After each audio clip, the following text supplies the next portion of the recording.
Many countries in the north count their assets in the mineral resources that are beneath the African soil.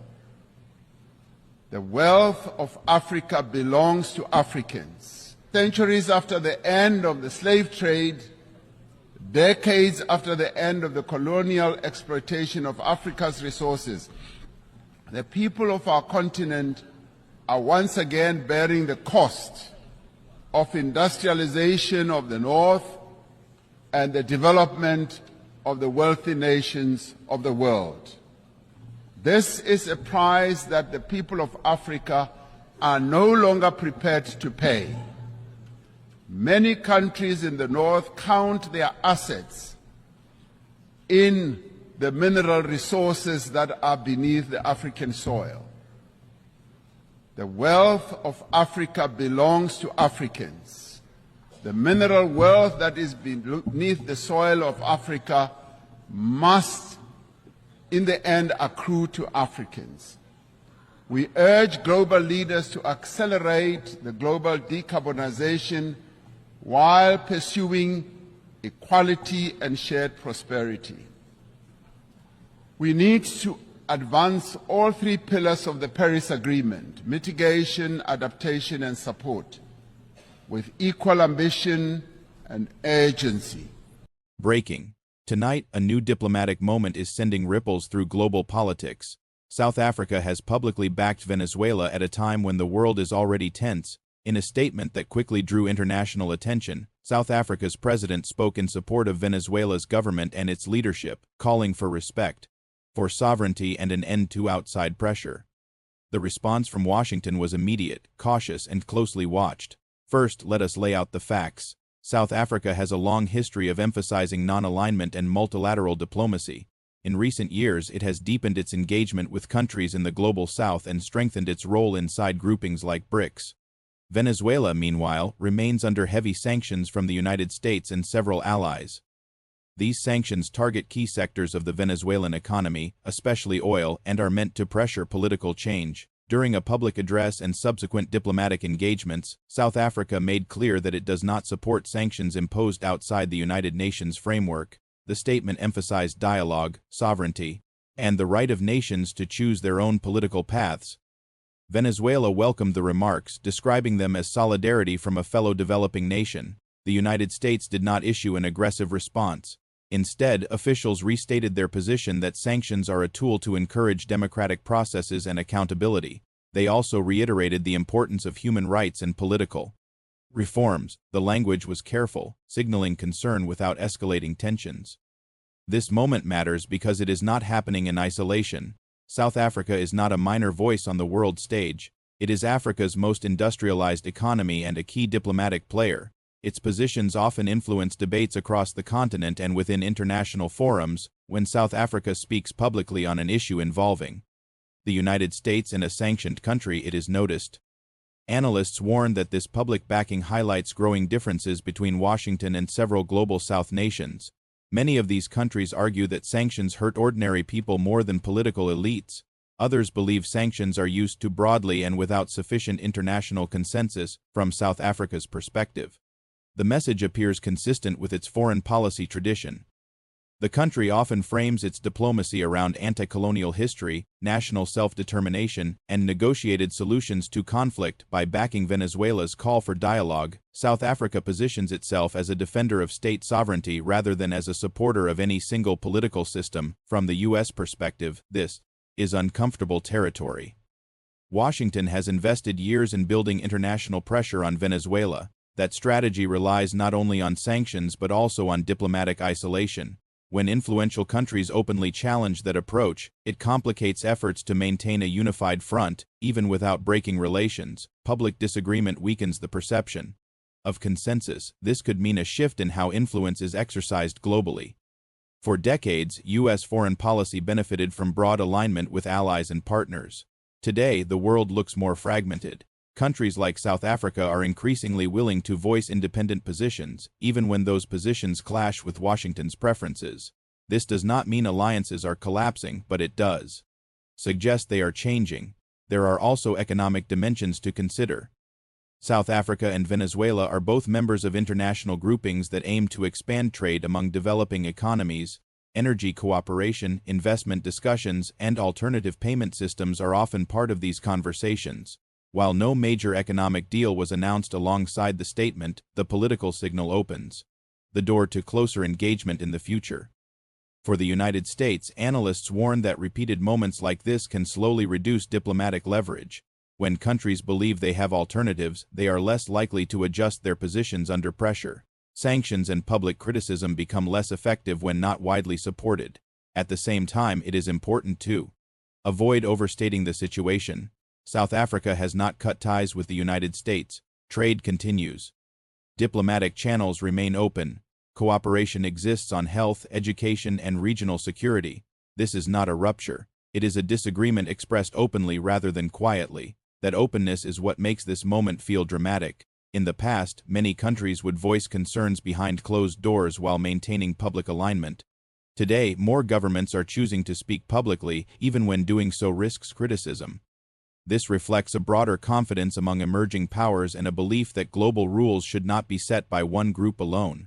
Venezuela's reaction also deserves attention. For a government facing long-term sanctions and diplomatic pressure, public backing from a respected African nation is symbolically powerful. It reinforces the argument that Venezuela is not isolated globally, even if it remains marginalized in Western-led institutions. Symbolism matters in diplomacy, sometimes as much as policy. The question now is how Washington responds over time. A harsh reaction could push South Africa further toward alternative partnerships. A muted response might signal acceptance of a more plural global order. So far, the U.S. approach has been cautious, suggesting an awareness of the risks on both sides. This could mean future U.S. diplomacy places greater emphasis on persuasion rather than pressure, especially with influential global South states, or it could mean Washington doubles down on existing strategies, accepting that disagreement is the cost of maintaining its positions. There is also a message here for Africa as a whole. South Africa's stance may encourage other African nations to speak more openly about sanctions, sovereignty, and global governance. Not all will agree with South Africa, but the space for debate appears to be widening. That alone marks a change from earlier decades. As this story develops, what matters most is not just who said what, but what it reveals about the world we are moving into. A world where power is more distributed. A world where public disagreement between partners is no longer rare, and a world where diplomacy is increasingly shaped by competing visions of fairness, order, and influence. So the question for viewers tonight is this: as global power becomes more shared and more contested, will open disagreement like this lead to healthier dialogue, or will it deepen divisions that the world can least afford right now? The implications of this moment extend far beyond one statement or one diplomatic exchange. When South Africa chose to publicly align itself with Venezuela's call for sovereignty and dialogue, it signaled something deeper about how global power is being interpreted and challenged in the current era. This is not simply about one country backing another. It is about who gets to set the rules, who enforces them, and who feels confident enough to question them openly. For the United States, this situation highlights a growing reality. Influence today is no longer automatic. It must be constantly negotiated, maintained, and adapted to a world where more countries believe they have options. South Africa's position reflects a broader frustration among many developing nations who feel global systems were designed without their full participation. Sanctions, financial controls, and diplomatic pressure are often viewed through this lens, not as neutral tools, but as extensions of unequal power. Analysts warn that when respected regional powers challenge these tools publicly, it creates space for others to do the same. This does not mean a sudden collapse of existing systems, but it does mean those systems face more resistance. Over time, resistance can reshape norms, expectations, and alliances. South Africa's choice of language also matters. The emphasis on dialogue and negotiation was deliberate. It framed the issue as one of principle rather than personality or ideology. By focusing on sovereignty and international law, South Africa placed itself on moral and legal ground that resonates with many countries that have experienced external interference in their histories. This approach avoids direct confrontation while still drawing a clear line. For Washington, responding to this kind of stance is complex. A strong reaction risks reinforcing the very criticisms being raised. A weak reaction risks signaling declining influence. The balance lies in engagement, but engagement itself requires acknowledging that partners may not always agree, that adjustment is not easy for any major power. There is also a strategic layer to consider. South Africa's role within BRICS gives its statements added weight. BRICS has increasingly positioned itself as an alternative space for cooperation outside traditional Western-led institutions. While it is not a unified bloc in every sense, its members share an interest in reducing dependency on a single center of power. When a BRICS member speaks out on sanctions, it feeds into broader conversations about trade in local currencies, financial autonomy, and alternative development paths. This could mean the debate over sanctions becomes more intense in international forums. Countries that once stayed silent may feel encouraged to question their effectiveness and fairness. Even if sanctions remain in place, the political cost of maintaining them could rise as dissent becomes more visible. For Venezuela, the significance is not just diplomatic but psychological. Long periods of pressure can wear down a government's sense of legitimacy and international belonging. Public support from a country like South Africa counters that isolation narrative. It reinforces the idea that Venezuela's struggle is part of a wider debate about global justice rather than a narrow political dispute. At the same time, it is important to recognize the limits of symbolism. Statements alone do not change economic realities overnight. Venezuela still faces serious economic challenges. South Africa also faces its own domestic pressures, including economic inequality and unemployment. Neither country is acting from a position of unlimited strength. Their decisions are shaped by constraints as much as by ideals. That is why this moment should be seen as part of a longer trend rather than a dramatic turning point. The trend is toward a more vocal, more assertive global South. Countries are increasingly willing to articulate their views publicly, even when those views diverge from powerful partners. This shift has been building for years, driven by demographic changes, economic growth in parts of the developing world, and dissatisfaction with existing global arrangements. The United States is not blind to this trend. Recent diplomatic efforts show attempts to rebuild relationships, listen more closely, and adjust messaging. However, adjusting strategy while maintaining long-standing policies is a delicate task. Differences like the one highlighted by South Africa's statement test how flexible U.S. diplomacy can be in practice. There is also a lesson here about perception. In global politics, perception often matters as much as policy. When audiences around the world see a respected African nation openly disagree with Washington, it reinforces the idea that disagreement is acceptable and possible. That perception can empower smaller states to speak more freely, even if their actions remain cautious.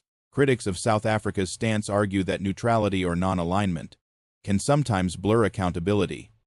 Supporters counter that dialogue is more effective than isolation. This debate is not new, but it is becoming more visible. As more countries weigh in, the conversation shifts from behind closed doors to the public stage. For African nations watching closely, South Africa's move may serve as a reference point. Not all will follow the same path, but many will note the lack of severe consequences so far.